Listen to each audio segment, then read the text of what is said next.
नमस्कार. वडापाव रेसिपी. बटाटा धुवून स्वच्छ घेऊन कुकरला लावलेला आहे शिजायला.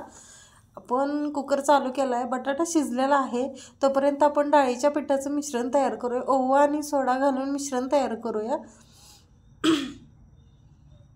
मिश्रण बॅटर तयार झालेलं आहे. बटाटा आपला शिजलेला आहे. सोलून घेतलेला आहे बटाटा. मिश्रण करूया बटाट्याचं हातानं. जास्त बारीक करायला नको. मिरची मिक्सरला लावूया. मिरची, जिरं, मीठ घालून मिश्रण करूया मिरचीचं. नंतर आलं आणि लसूण घालून मिश्रण तयार करूया. मिश्रण बाजूला काढूया. कढई ठेवूया. त्याच्यामध्ये तेल ओतूया. जिरं, मोहरी, कढीपत्ता घालून फोडणी देऊया. मिश्रण टाकूया. बटाटा घालूया त्याच्यामध्ये. मिश्रण परतून घेऊया. मीठ घालूया चवीनुसार. कोथिंबीर स्वच्छ धुवून चिरून घालूया त्याच्यामध्ये.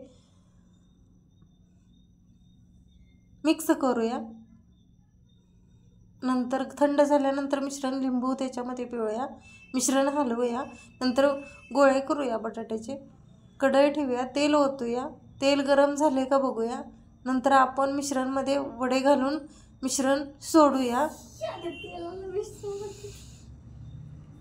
वडे सोडलेले आहेत. वडे चांगले फ्राय करून घेऊया. आपले वडे तयार झालेले आहेत. वडे आपले मिरची फ्राय करून घेऊया. आणि आपला खाण्यासाठी वडापाव तयार झालेला आहे.